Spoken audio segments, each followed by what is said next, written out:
नमस्कार साथियों, chapter number 1 विद्युत आवेश एवं विद्युत क्षेत्र के मल्टीपल चॉइस क्वेश्चन की सीरीज में अब नेक्स्ट क्वेश्चन है, आवेश का पृष्ठ आवेश घनत्व बराबर होता है। आपको बताना है आवेश का पृष्ठ आवेश घनत्व बराबर होता है।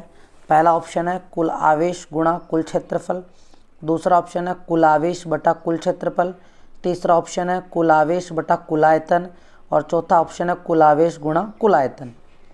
अब आपको यहाँ से आंसर छांटना है। तो पृष्ठ आवेश घनत्व के बारे में आपने पढ़ा होगा। पृष्ठ आवेश घनत्व को अपन सिग्मा से व्यक्त करते थे और सिग्मा बराबर होता था Q बटा A। यहाँ पर Q है कुल आवेश और A है क्षेत्रफल यानी कुल क्षेत्रफल। तो पृष्ठ आवेश घनत्व का नाम जब भी आता है तो बटा में क्षेत्रफल का भाग लगता है।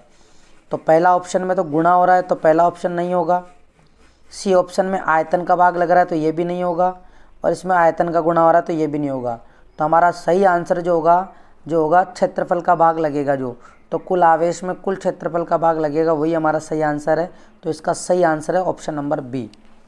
नेक्स्ट है किसी माध्यम की आपेक्षिक परावैद्युता एप्सिलॉन आर होती है। एप्सिलॉन आर मैंने आपको फर्स्ट क्वेश्चन में ही एप्सिलॉन आर का फॉर्मूला बता दिया था कि एप्सिलॉन आर जो होता है वो एप्सिलॉन बटा एप्सिलॉन नोट होता है। तो इसका जो सही आंसर होगा वो पहला ऑप्शन ही हो जाएगा, एप्सिलॉन बटा एप्सिलॉन नोट। चलते हैं नेक्स्ट क्वेश्चन की तरफ। पानी का परावैद्युत स्थिरांक कितना होता है? परावैद्युत स्थिरांक का मतलब एप्सिलॉन आर का मान कितना होता है। तो ये तो आपको याद रखना है। पानी का परावैद्युत स्थिरांक जो होता है वो 80 होता है। कितना होता है? 80। अगर आपसे आसूत जल का भी पूछ ले कि आसूत जल का कितना होता है तो भी आपका जो जवाब होगा वो कितना होगा? 80। आसूत जल का भी परावैद्युत स्थिरांक कितना होता है? 80 होता है। और यहाँ पर मैं आपको बता देता हूँ, एक जो ऑप्शन दे रखा है ये निर्वात का यानी हवा का होता है। किसका होता है? निर्वात का या हवा का होता है। तो इसका पानी का तो 80 होगा और निर्वात या हवा का कितना होगा? 1 होगा। नेक्स्ट क्वेश्चन है 1/4 पाई एप्सिलॉन नोट का मान कितना होता है? तो 1/4 पाई एप्सिलॉन नोट का मान याद कर रखा है, यानी के का मान याद कर रखा है। 9 गुणा 10 की घात 9। मात्रक पे मत जाओ, पहले अपन चेक करते हैं।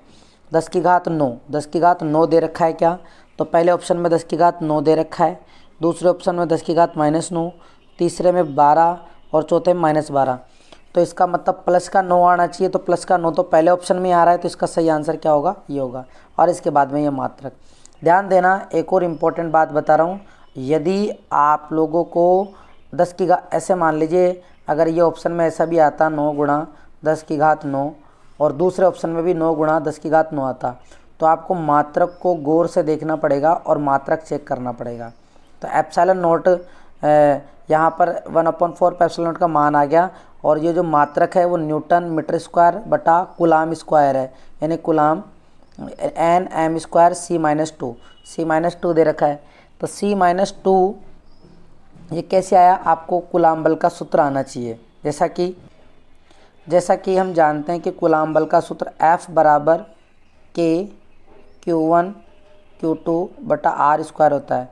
तो यहाँ से आप K का मात्रक निकाल सकते हो। तो K का सूत्र हो जाता है यहाँ से K इस R का R² का गुणा कर देंगे तो F R² बटा Q1 Q2। तो K का क्या मात्रक हो जाएगा? F का मतलब है बल और बल का मात्रक होगा न्यूटन। R मतलब दूरी, दूरी की पावर 2 है तो न्यूटन मीटर स्क्वायर। आवेश और आवेश का मात्रक कूलाम और कूलाम, तो कूलाम गुणा कूलाम क्या हो जाएगा? Coulomb square.